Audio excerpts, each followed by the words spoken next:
coisa também para se olhar aquelas no barrinhas São Paulo. do dívida e coisa, começar a se aproximar um pouco mais. Pra Precisa ver isso, né? Se Não, ficar exato. só no gogó aí, Por isso que eu falo que falta o transparência. pessoal contrata o Jamal Lewis, os caras aí... E a dívida aumenta, aí Aí. complica, né? Ó, dentro de campo sobre o Corinthians. Números do Corinthians com e sem o trio de ataque. Bom, um vai jogar, é o Memphis, e aí eu concordo com o... Os três vão, né? Os três vão jogar. Concordo com o Vessa, né, que já pensou se o Stabile fala, depois daí da Copa, vamos ver se a gente termina o contrato. Eu não podia falar uma coisa dessa, o cara foi bem, vamos cumprir e tal. Essa imagem dos três juntos aí, ó, ela traz a paz mundial. Na Ucrânia, com a Rússia... Não é, então? Pois é. Pra gente ver como que é com o trio e sem o trio. Aliás, com a diferença que o Yuri Alberto faz, né? Muito criticado por parte da torcida há muito tempo. E eu acho um ótimo jogador. Mas vamos lá. O que interessa? Bom, número de jogos, 21 e 41, sem eles e com eles, né? Isso desde a chegada do Memphis, o recorte é esse. São 20 vitórias sem, mas são 13 com, só que 13 é mais da metade, né? Das vitórias. 5 empates, sendo 11 sem os 3. E o mais importa ali é o aproveitamento, né? 69,8% quando os 3 estão em campo, 57,8% sem os 3 em campo. 45 gols marcados contra 46. E aí tem aí fica gritante, né? Porque são 45 gols em 21 jogos. E outros são 46 gols em 41 jogos. Olha a falta que faz, sobretudo, o Yuri Alberto. Dobra. Aí muda bastante, né, Vessa? E Arnaldo? Aí estamos falando de outro patamar. Mas a relação da defesa é mais segura sem ele, né? Não. Ué, 38 a 41, 21 a 24. Pô. Ah, sim. Sim.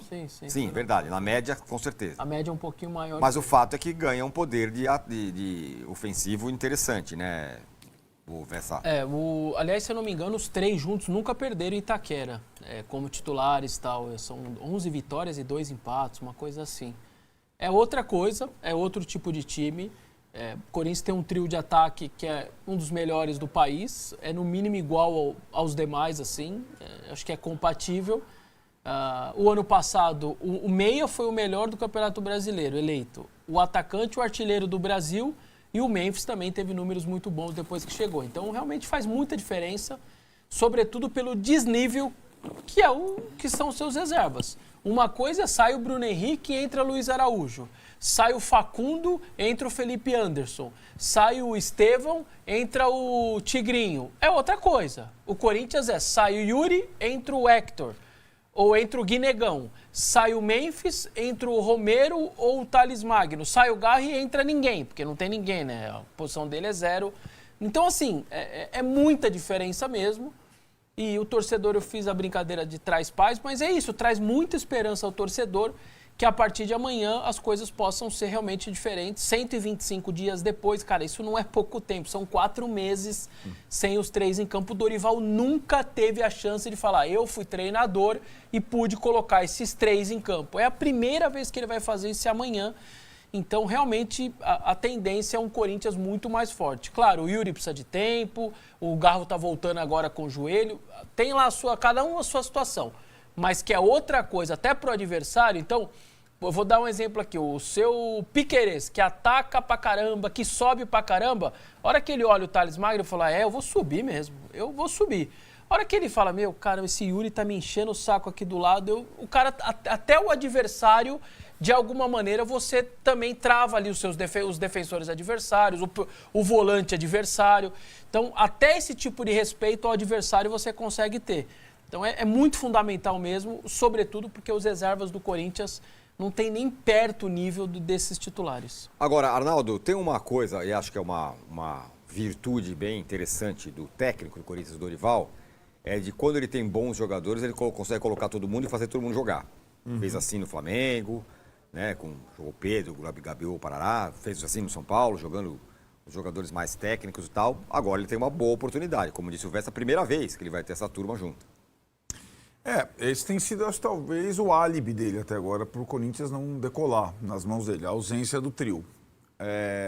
Mas tem uma questão, né, Tironi? Quem fez esse time jogar com o trio não foi ele, foi outro técnico. Outro time, o time anterior já jogava Ramon Dias bem com esse trio, né? Então, acho que o Dorival completou, na ausência do trio, 125 dias, é isso, Vessa? 125 dias, amanhã. Sem conseguir encontrar muitas alternativas interessantes à ausência de um deles ou dois deles. Enfim, foram até agora, e acho que é o álibi dele. Né? Até agora eu não tive o time completo. Mas aí, né, é aquilo. Isso vai até um momento. Né? A presença deles tem esses dois fatores. O time precisa jogar. O time precisa decolar agora que está todo mundo em tese de volta. Né? Vamos recapitular, Vessone. Se o Dorival quiser, ele pode repetir a escalação base da arrancada do ano passado, certo? Pode. Pela primeira vez. Pela primeira vez. Então, a responsabilidade dele aumenta também, né? Então, ele passa a ser olhado com uma outra atenção a partir desse momento. Acho que, sobretudo para quando o Corinthians joga como mandante, o trio é muito interessante. O trio se completa. E aí, mas é aquilo. As circunstâncias, as suspensões, a data FIFA do Memphis e tal, hoje é muito difícil você ter os seus principais jogadores em todas as partidas, né? Como o Corinthians pôde ter na sequência do ano passado. Como é que ele teve? O Yuri jogou no sacrifício. Como é que o Atlético teve Paulinho e Hulk no ano passado? O Paulinho está até agora cobrando o preço do sacrifício do ano passado. O Garro tomou 15 jogos, injeção no joelho, 15 jogos. Então, na prática, a manutenção de uma equipe base, dos principais jogadores, nesse calendário, ela é quase que utópica. Ela exige sacrifício até de jogadores que não são veteranos ainda, como o Garro, como o Paulinho. São dois caras que não passaram dos 30 e tudo mais. Então, cabe ao técnico encontrar alternativas. Talvez o Dorival tenha menos do que o Corinthians já teve. Não tem mais o Coronado, não tem mais o Pedro Raul, que seja. O Giovani foi embora. O Giovani. Outras opções ofensivas que o Ramon Dias teve em algum momento da vida. Mas eu acho que a volta do trio, ele cria uma expectativa muito grande no corintiano de que o Corinthians, de fato, possa repetir o que fez no Campeonato Paulista. Que não foi só ganhar do Palmeiras, foi ganhar com a autoridade do Palmeiras, a decisão. Ganhou no Allianz e depois segurou o título no jogo da volta.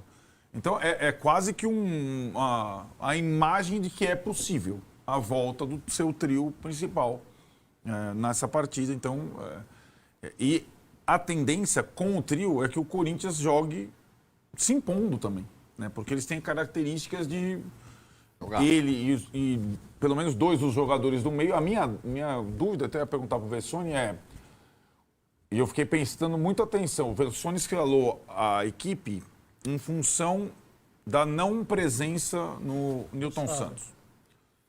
Então, a minha conclusão é que o Carrillo deixou de ser titular do Corinthians. Por conta, que era um jogador muito importante pro trio. Vai o Bidon, né?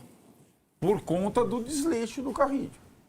Né? Eu também acho que é mais culpa dele do que melhora dos outros e tal. E ele era, porque o trio não jogou sozinho ano passado. O Carrillo foi talvez um dos principais jogadores. É que ele não tinha mas ele foi ele foi muito regular. Muito. Ele jogou bem durante muito tempo. E fisicamente ele sustentava muitas vezes a questão ofensiva do trio. Então, já tá vendo, tem uma pequena diferença ali em relação ao trio de meio, né, o que fica atrás dos três atacantes. E aí é uma pequena barra grande diferença. Lembrando que o Carrillo foi, talvez, a única contratação personificada na dupla Dias, que já tinha trabalhado com ele em outros lugares e tudo mais, e sabia lidar muito bem com ele. Ele deixou de ser aquele jogador imprescindível que ele foi no ano passado. O Carrillo fez inversão do que eu imaginava. Porque ele estava vindo da segunda divisão da Arábia. O que eu pensei? Treina uma vez por dia, 33 anos, vai demorar para engrenar. Ele engrena muito rápido, faz um baita 24. E aí no 25, que na teoria, adaptado, treinado, futebol brasileiro, tá tudo bem, ele cai. Ele piorou. Então, foi muito louco. Inverteu completamente o que eu imaginava que poderia acontecer com ele. Mas a escalação de quarta-feira, ela foi confirmada no sábado, na minha cabeça, né? Quem ficou fora sábado é porque vai jogar na quarta-feira. Então, Hugo Souza, Mateuzinho e Bidu, que até entraram no segundo tempo, a dupla de zaga Gustavo Henrique e André Ramalho ficaram no banco. A linha está formada. Aí você vai falar, a única exceção é o Ranielli. Por que o Ranielli jogou no Newton Santos e eu imagino ele titular amanhã? Porque o Ranielli estava suspenso com o Cruzeiro. Anterior. Você não podia deixar o Ranielli parado do São Paulo ao Palmeiras. Não existe jogador ficar quase 20 dias parado. Então você precisava dar ritmo para o Ranielli no Rio. Volante. Precisava que ele jogasse. Então ele joga no Rio, por isso que eu acho que ele vai ser repetido.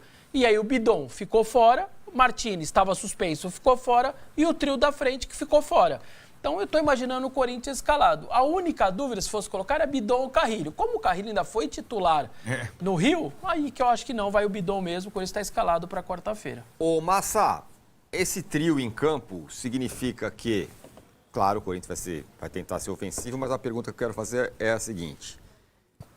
Tudo passa pro Corinthians, tudo passa por ganhar o primeiro jogo? Ou dá para dar aquela arrastada, empata aqui, empata lá? Não, acho que não. O Corinthians tem a favor dele o pênalti, para começar. Certo? Certo. Então, o Corinthians não pode achar que tem que fazer uma vantagem substancial para se classificar. Né? Ele precisa ganhar o jogo, acho que a vitória seria importante, mas o empate não deixa o Corinthians morto, não, de jeito nenhum. Certo? O Corinthians tem condições de, com o empate, se não ganhar o jogo no Allianz Parque, levar o jogo para os pênaltis, porque aí acabou, né? Não precisa nem bater. Se tiver pênalti, já pode entregar a classificação, obrigado, faz o cheque. São Paulo está chegando nesse desempenho do Palmeiras de pênalti. Não é possível. Tá chegando. Não tá? é possível. Tá chegando. Não é possível. São Paulo perdeu três. O brasileiro... Não, O ano passado perdeu mais pênalti que o Palmeiras esse ano. Esquece. Acho que Não é possível. Tá chegando, tá chegando. Tá?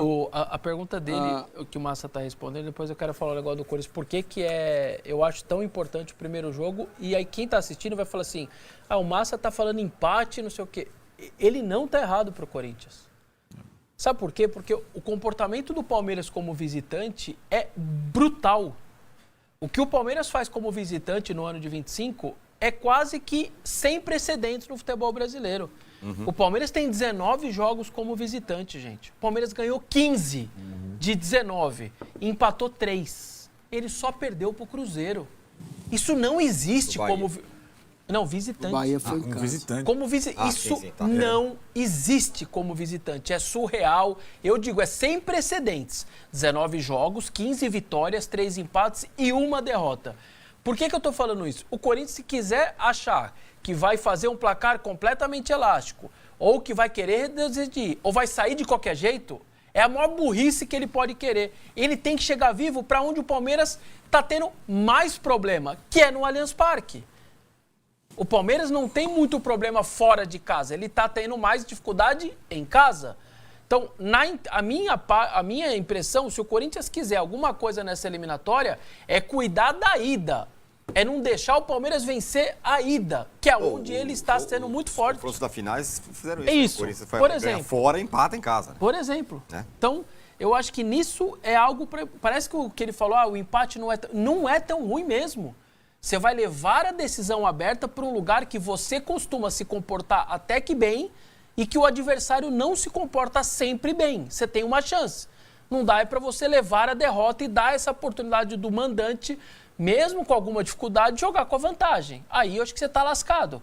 Por isso que hoje o primeiro jogo, para mim, é muito importante nesse sentido, de não fazer bobagem, né, no caso do Corinthians. O que você acha, Laudo? É isso, eu acho que aí, em caso de empate, entra o que o Massini colocou, a questão dos pênaltis, o trauma que o Palmeiras tem, a questão que o Vessone colocou, o Palmeiras hoje ainda ser um time que é mais confiável fora do que dentro de casa, e as questões da rivalidade e do título paulista recente. Então, é curioso isso, né? É como se o Corinthians, na primeira partida, em termos estratégicos, jogasse por 2 resultados. Ele não morre com o empate. Vamos dizer que fosse o confronto São Paulo e Corinthians.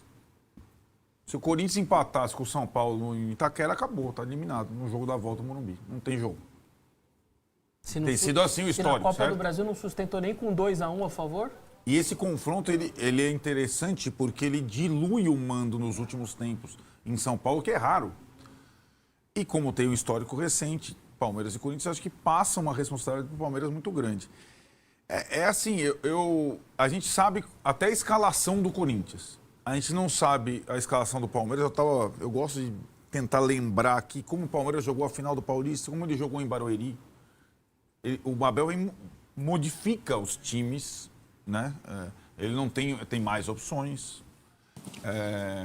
Para também entender qual é a estratégia, mas aí acho que além da estratégia tática, que mudou de um jogo para o outro, do Paulista para Barueri, por exemplo, tem a questão do foco, da ênfase, da personalidade que o Palmeiras tem que mostrar de uma forma diferente. E que esse time perdeu. A partir do primeiro jogo. O Palmeiras perdeu essa personalidade e não é difícil de explicar, é muito simples de explicar. Vamos lá. O Everton participou da era vitoriosa. Giai, não. Gomes, sim. Fux, não. Piquerez, sim. Aníbal, ganhou um Paulista, gol dele, aliás, gol do título. Lembrando que o Palmeiras perdeu o primeiro jogo da final do Paulista para o Santos, assim como perdeu do Botafogo e do Flamengo na Copa do Brasil. Então, esse primeiro jogo vale demais, demais. Aí tem Evangelista, não fazia parte. Maurício não fazia parte. Felipe Anderson não fez parte. Vitor Roque não fez parte. Facundo não fez parte. Emiliano não fez parte. Olha só, nós estamos falando aqui de 8 de 11. Certo? Então, aquele Palmeiras vencedor não existe mais. A instituição... As figuras. Sim, a instituição existe. Claro. O clube existe, o treinador está lá. Algumas lideranças estão lá. No banco você tem o Veiga e o Marcos Rocha. O resto são os moleques da base e os reforços que chegaram que não tem essa identidade. O Murilo está machucado. Ah, é, verdade. Entendeu? Tá, o Murilo sim. Murilo sim. Tá? Pode pôr o Murilo aí, mas não está nesse contexto, ele não está inserido. Então, o desafio do Abel Ferreira é colocar para esses jogadores, né, o que significa. Lembrar ao Maurício, que é um Grenal, lembrar ao Jaio, que é um São Lourenço e... Qual que é o... O dele é o Huracan. E o Huracan, né? Entender, fazer o Vitor Roque lembrar de um Atletiba. Tudo isso é muito parecido com Palmeiras e Corinthians, mas mesmo assim não chega do tamanho de Palmeiras e Corinthians, na minha visão. E assim, o Abel Ferreira tem que fazer jus a uma história que acabei de ver aqui no Instagram, de um jovem. Eu conheço um garoto que, quando faz prova, ele escreve lá, vai Corinthians, Palmeiras não tem Mundial. E esse garoto tomou uma advertência, porque na prova de história perguntaram a ele sobre Pedro Álvares Cabral, ele respondeu que Pedro, o português mais importante da história do Brasil é o Abel Ferreira, certo? A minha mãe, que tem Alzheimer, uma das nossas ligações que eu fazia questão é que durante o jogo, ela morava no 113 e eu moro no 114. Durante o jogo, na hora de começar o jogo, eu saía da minha casa, ia para a casa dela, do lado, na porta. Mãe, jogo do Palmeiras, vamos assistir? Ela falou, vamos, filho, vamos. Quando ela lembrava que eu era filho dela, ao não ser me chamando de Paulo, que é o meu pai que faleceu em 83. E ela perguntava para ele, e os meninos estão bem? Não vi mais o Juca, que eu sou chamado de Juca dentro da minha casa, porque meu pai é Paulo e eu sou Júnior. Então, vai lá, botava o jogo do Palmeiras e ela pegava um rolo de papel, esse papel enxuga, né? E ficava cortando hermeticamente, quadradinho por quadradinho, do mesmo tamanho, sem prestar muita atenção no jogo. E eu do lado assistindo o jogo, fazendo as minhas anotações, era a forma que eu tinha de estar com ela. E ela fazendo lá os recortinhos dela e tal, e um certo momento ela olhou para a televisão e viu o Abel. E falou assim, esse é o Abel Ferreira, treinador do Palmeiras, não é? Falei, mãe. Ela, filho? Falei, sou eu, mãe. Sabe? Então, assim, esses caras, eles precisam ter o tamanho que eles têm. Não é só o dinheiro que ele ganha por mês, não é só o trabalho que ele realiza no dia a dia. E esse tipo de jogo é que vai fazer com que estes novos jogadores entendam o que é o Palmeiras, independentemente de ganharem título ou não. Entendeu? São esses jogos que transformam um time num time campeão lá na frente. Salve, torcedor do Corinthians, seja bem-vindo ao Alerta Corinthians. Deus abençoe cada um de vocês. O Depay, junto com a diretoria do Corinthians, chegaram no consenso que se chegar uma proposta ao jogador holandês, provavelmente o jogador deve ser negociado. O Corinthians não tem condições algumas de arcar com esse valor aí pelo Depay todos os meses, né? Deixa a sua opinião, seu comentário. Deus abençoe cada um de vocês. Tamo junto, forte abraço e vai, Corinthians!